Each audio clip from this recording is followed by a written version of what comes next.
As far as I'm aware, there are not that many fully electric 7-seaters, but the Peugeot E-5008 is trying to change that. Now, at the time of filming and in the UK, prices start from £48,000 and rise up to £54,000. A breakdown of the trims, and yes, there are also 2 different battery pack models available, will be on your screen. Now, this video will be actually covered in this format, which you'll be able to see right here, and will be timestamped down below in case you do want to flick through. But of course, do stay tuned because we'll be covering everything you need to know about this vehicle, and of course to see if it's actually worth its price tag. Now, to start off, we have to talk about what differentiates this vehicle over rival alternatives, and that is, of course, when it comes to seating comfort and the seating configuration. Now, first off, in terms of headroom and legroom in the second row, it's absolutely excellent. As someone who's just under 6 foot, I can almost fully stretch out my legs. I've got no problems when it comes to the seats being overly diagonally wedged. And in terms of headroom, I think even if I was 6'8", I wouldn't have a problem being sat at the back. It's actually really good. Furthermore, it's fantastic to see that the manufacturer has optimized a rear footwell design by keeping it nearly flat. This means that someone who sat in the rear middle seat won't be left uncomfortable. So it really is practical for even 7 seats. Speaking of which, over here, in terms of accessing the third row, it's actually very easy. You just have to pull on the second row seats and they kind of prop forwards. And then in terms of the seats themselves, they can be configured with a 50-50 split. And in terms of the legroom, it is unsurprisingly limited for adults, but won't be a problem for younger adults or of course children. And the overall headroom has actually been optimized. It's actually quite refreshing to see this in an all-electric vehicle, and it seems that Peugeot has really tried to optimize the 7-seater design in the E-5008, and in my opinion, they've done a fantastic job. Now, aside from seating comfort, I thought I should point out that if the rear air vents are on, they actually do make quite a little bit of a sound. Hear this. So sure enough, that was on the maximum setting, but even when it's at a lower setting, you can still hear it, specifically given the vehicle's cabin is actually pretty quiet. Now, apart from that, I would like to mention that the little sun blinds, which are manually retractable, are included in the GT trim, although they can be added as a £950 pack option in the Allure trim. And this will also bring you a sunroof, which might be very much appreciated. It's also worth noting that in GT trim, you can go for that £950 option as well, although this will only add the panoramic roof. So past the overall seating comfort, what about when it comes to the driving comfort? Well, thankfully here, the Peugeot E-5008 soaks up a lot of the anomalies, the speed bumps and the potholes, and therefore means that it does actually leave for a pretty pleasurable experience. This is in part due to its suspension setup, where at the front you've got an independent Peugeot McPherson configuration with coil springs and integrated hydraulic dampers, while at the rear you've got an independent multi-link axle setup with hydraulic dampers too. Now, it is worth considering over here that if you're going to be chucking around winding country routes, it is going to suffer from quite a bit of body roll, and it doesn't exactly feel the most nimble SUV out there on the market. With that said, it is, as a reminder, as a 7-seater electric vehicle, and it's no surprise over here it's not going to compare with smaller sized SUVs. Equally, I don't think that most people looking at this vehicle are going to care all that much about the utmost driver's feel and that sense of connection with the front axle. It is worth noting, however, that I do actually really love the compact steering wheel, not only because it adds to the overall maneuverability of the vehicle, but it also gives you a little bit of that extra sense of joy like you'd find on smaller sized vehicles, including from ones that are offered from Peugeot themselves. Now, another very important aspect is its electric range, and here you've got 2 battery packs to choose from, 73 and 96.9 kilowatt hour capacities. Now, in the smaller battery pack, this gives you a claimed WLTP range of 250 to 340 miles, while in the larger battery pack, this moves up to 415 miles, although it's worth mentioning that the latter has not been homologated, at least not at the time of filming. Now, a heat pump does not come included as standard across the entire trim range, and should you want this, you'll have to spend an additional £700. A heat pump effectively adds to the overall efficiency in those colder climate scenarios and therefore makes it a little bit more efficient to heat the cabin. Now, the model that I'm driving is the GT trim and the 73 kilowatt hour battery pack, and from my own mixed driving test, I only netted 180 to 200 miles, which is certainly far below the manufacturer's claim. I saw that the range was constantly dropping, even though when I was driving very gently and not putting much force on the accelerator pedal, which just leads me to think that the overall battery pack and the powertrain of the E-5008 isn't all that efficient. The same could be said about some other vehicles from the Stellantis group, but if you do look at the competition and the mileage leaderboard, you'll be able to quickly tell that the E-5008 doesn't really keep up. And it's unfortunate in this respect because in the 7-seater segment, there aren't that many alternatives. In other words, there's the Model X in certain territories and also the Kia EV9, which I actually had tested. This actually netted 240 to 260 miles in the all-wheel drive model, while this moved over to roughly 300 miles in the rear-wheel drive model. So yet again, what I'm trying to emphasize over here is that the Peugeot is not that efficient and unfortunately doesn't keep up with some of its key competitors, equally in comparison to some of the larger sized SUVs out there on the market.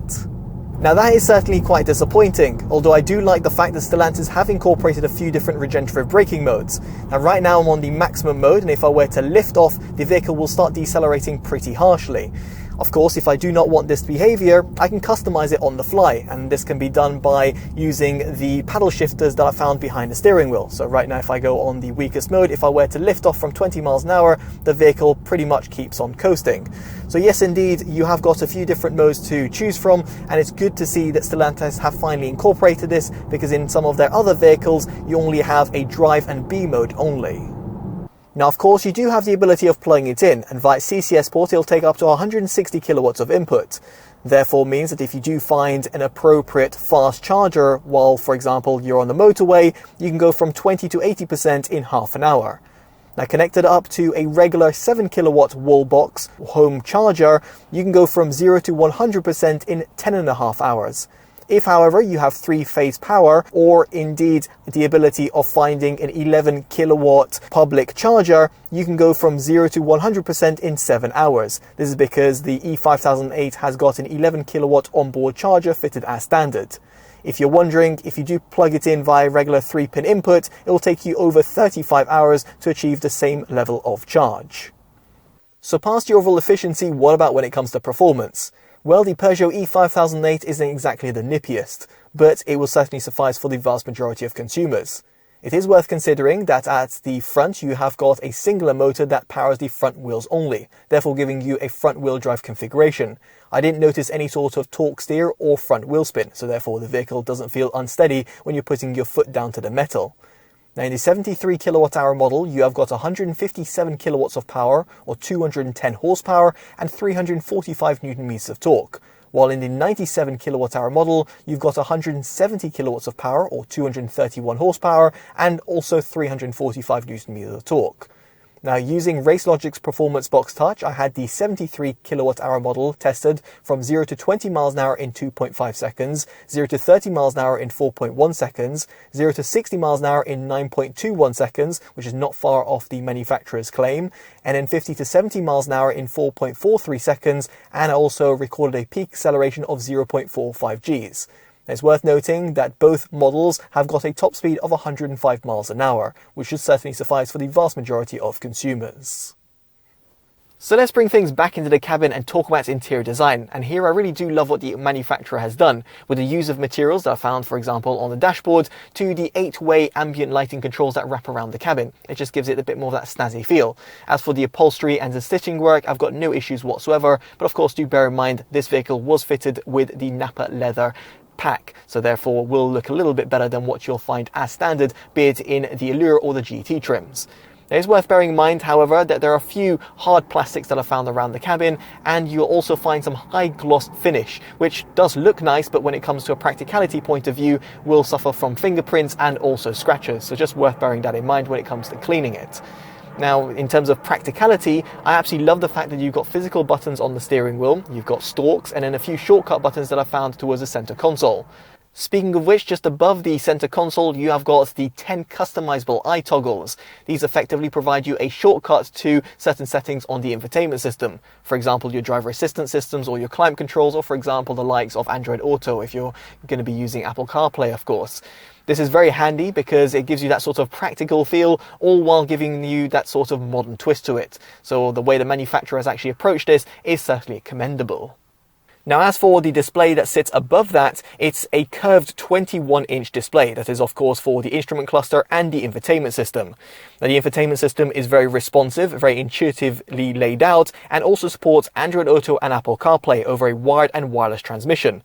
Better still, Android Auto does also show Google Maps directly on the instrument cluster, and this makes it even better when it comes to keeping your eyes more planted on the road, because you don't have to glance towards the center of the display, but rather just glance down towards the instrument cluster.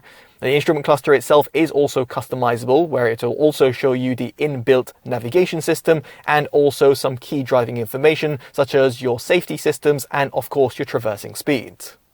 Now, while that's all very impressive, what is a major letdown, at least for myself, is its audio system. As standard, you've got a 6-speaker configuration that outputs 80 watts of power, and it actually does pretty poorly across the sound frequency range. Specifically, given the fact you've got a larger sized vehicle, it means that you don't really feel engaged with the music that you're listening to. In fact, for those people who are subscribed, you'll know I do dedicated audio reviews of every single vehicle I get in for review. And yes, there's one for the E-5008, which you'll find up on your pop-up banner or by following the links down in the description below. There you'll also find some detailed breakdown of the in-cabin measurements as well, so make sure you check out that video in case you're interested. Now, another area of disappointment is when it comes to its glove box, because it's not been optimized for right-hand drive vehicles. Now, this actually perfectly brings me onto storage within the cabin. And here, the center console design might look the part, but when it comes to the overall practicality, be it in a left or right-hand drive vehicle, it's a little bit hard to access the areas, at least for you as the driver. Here you will find a small little compartment that is concealed and will also reveal 2 USB Type-C ports, one of which is used to connect up to the infotainment system. Then there's also a 12-volt socket. At the top of the center console, you'll also find a small little wireless charging bay, but yet again over here, it's a little bit hard to access due to the positioning of the customizable iToggle screen. Now, further down the center console, there are 2 cup holders, and then you'll also find a nice little compartment that is found within the center armrest. There's also a small little removable tray, which can be handy for placing your key fob. Now, as for the door bins, the front 2 have been lined in fabric, which is certainly appreciated as it prevents loose change or keys from rattling about. And you've also got a pretty large area which will accommodate a 500ml bottle alongside some small to medium-sized valuables. As for the rear 2 door bins, they've not been lined in any fabric and they're unsurprisingly a little bit smaller. In the GT trim, you'll also find a pull-down armrest compartment with 2 cup holders. And as for the rear portion of the center console, there's a small little area over here where you can place a smartphone, and there are also 2 USB Type-C ports which are used for providing charge only. As for the third row occupants, there are small little cutouts that are found towards the body of the vehicle, and this can be handy for placing small-sized valuables. Now, of course, when it comes to storage, we have to talk about its boot capacity. And here you've got 348 litres to play around with, which is actually pretty respectable. That is, of course, if you have a 7-seater configuration. If, however, you were to drop down the third row, you will find that this figure extends up to 916 litres. And therefore, you'll be able to place, let's say, a larger sized luggage. But if you were to drop down the second row as well, you'll find a whopping 2,232 litres, which is class leading. Yes, indeed, this vehicle will be able to store larger size valuables and also elongated goods. Better still, it's also very practical. The third row has got 50-50 rear split folding seats, while the second row has got 40-20-40 rear split folding seats. You've also got an underfloor compartment, which is pretty large, a retractable and removable bootload cover, which can also fit in the underfloor compartment, so it's good thinking by the manufacturer, and you've got a hatchback design, although it is a little bit low for my liking, as for someone who's just under 6 foot. It is worth noting, however, that you have got no front compartment, in other words, an area that is at the front of the vehicle, which you'll find on some rival electric vehicles. Now, it is worth mentioning over here that the GT trim has got an electric tailgate, although it's a little bit hard to press the button because it's a quite thin area that Peugeot have actually utilized. But thankfully over here you've got a kick function, and also you can use the button that is found on the remote and also within the cabin in order to initiate it. Again, as a reminder, in the GT trim, which has the electric tailgate, because in the Allure you'll actually have to do this manually. On the note of the different trims, this also does bring me onto its exterior design, because here in the Allure you've got 19-inch alloys, while in the GT, which is pictured, you've got 20-inch alloys. Now really, no matter which model you go for, I do think that the overall exterior design of the vehicle is actually pretty stylish. At the front you've got that 3-claw look, which actually feeds seamlessly into the headlights, which are nicely elongated and also feed really well to the oversized grille, which is actually quite fitting for this sort of vehicle. Then towards the side, you have not got body-coloured wheel arches or side skirts, but given that they don't protrude too much, I do think that you've got a really nice silhouette. Then towards the rear, you've got a nice little profile, which is also rounded off with the tail lights, which yet again have got that 3-claw design. So Peugeot have really thought about the overall exterior design, and in my opinion, I do think it's quite stylish. Now furthermore, I really do love the fact that there is the Ingaro blue that comes fitted as standard as a paint option, so it's not exactly that boring to look at. If however you want a black or 2 shades of grey, another blue finish or a white, they'll set you back £750. Now elsewhere, I would like to mention that the vehicle has got a 1,000 kilogram rating for brake trailers, so therefore making it handy if you want to tow something. Now this actually perfectly brings me on to safety. Now at the time of filming, it's not been tested by Euro NCAP, so I can't give you any sort of crash analysis. However, I can talk about the driver assistance systems. Now as standard, across the trim range, you have got cruise control, active safety brake, lane keeping assist, extended traffic sign recognition, advanced emergency braking system with radar, post-collision safety brake, and driver attention alert, all of which are very much appreciated. Then the GT trim, it goes a step further with adaptive cruise control with stop-and-go technology, and having tested it, it actually does work a treat on the motorway and keeps you at a safe distance from the leading vehicle, and it doesn't feel jerky either. Now this can be added to the Allure trim for an additional £700 as it's comprised within the pack, which also includes long-range blind spot monitoring and rear cross traffic alerts. Note if you do want these in the GT trim, you'll have to add an additional £600 as well. Speaking of which, in the top spec model, you can also go for the Drive Assist pack, which will give you Highway Assist 2.0, Lane Positioning Assist, Semi-Automatic Lane Change, and Recommended Speed Adaptation, all of which are very much appreciated as they give you steering support and that extra bit of peace of mind when you're on the motorway. Now better still, the automaker has provided you shortcuts of disabling some of these systems because they all become re-enabled every single time you power on the vehicle, no matter the last used setting. And this can be handy, for example, if you simply want to disable lane keeping assist or the extended traffic sign recognition system. And they can be a little bit cumbersome, for example, if you're going to be frequenting country roads. And as a result over here, you can use one of the iToggles to give you the shortcut to the ADAS settings. And via the ADAS settings themselves, you've also got shortcuts which you can customize. So it's great thinking by the automaker, and it really seems like they've actually thought this through. Speaking of which, it's nice to see that you've got a small little washer jet for the reversing camera. And yes, that comes included as standard, which is certainly appreciated. And indeed, due to the positioning of the camera itself, it can get quite muddy. Now there are also rear parking sensors that come fitted as standard. If however you want front parking sensors, you'll have to go for the GT trim, or additionally go for the Allure and add a £700 pack. This will also add high resolution 360-degree cameras, which are very much appreciated as it gives you extra peace of mind and saves you from curbing your rims. Now if you do want the 360-degree cameras in the GT trim, you have to splash out an additional £600. Now this does actually bring me onto visibility, and at the front it's relatively good, although I do think the positioning of the rear view mirror is a little further down the windscreen than it should be, the same sort of complaint that I've said about the majority of other vehicles from the Stellantis group.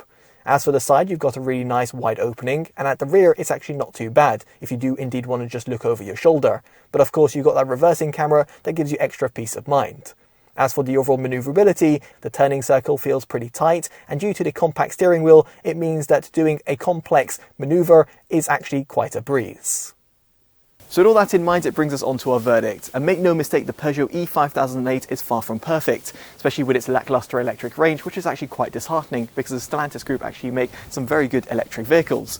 Nonetheless, if the electric range isn't going to be a deal breaker for you, then you might actually want to seriously consider it. Not only because it undercuts its rivals, but it also has got a very stylish design inside and out, plenty use of technology within the cabin and a plethora of driver assistance systems. It's really practical, not only due to its 7-seater design, but also its boot capacity, and it's also really comfortable to drive. All of this actually make it very easy to recommend for those people who are looking for a cheaper 7-seater electric vehicle, and as a result it gets our value award. Of course, this might seem a little bit odd to give a value award to something that costs over £50,000, but do remember the alternatives cost a lot more in the likes of the Kia EV9 and indeed the Tesla Model X, which is only available in certain regions as a 7-seater. Of course, you've got some fully electric estates as well, but again, they're not going to be 7-seaters, but might give you that bit more of that practical design with their elongated boot capacity. Now, I'd be curious to know what you make of the E-5008 down in the comment section below, and if you'd pick it over some of its rivals. Now, if you have enjoyed this detailed independent review, definitely do consider dropping a like, subscribing and hitting that bell notification, all of which would be greatly appreciated. As such, I've been Chris from TotallyEV, and I'll hopefully see you in the next one. Take care of yourselves, and goodbye.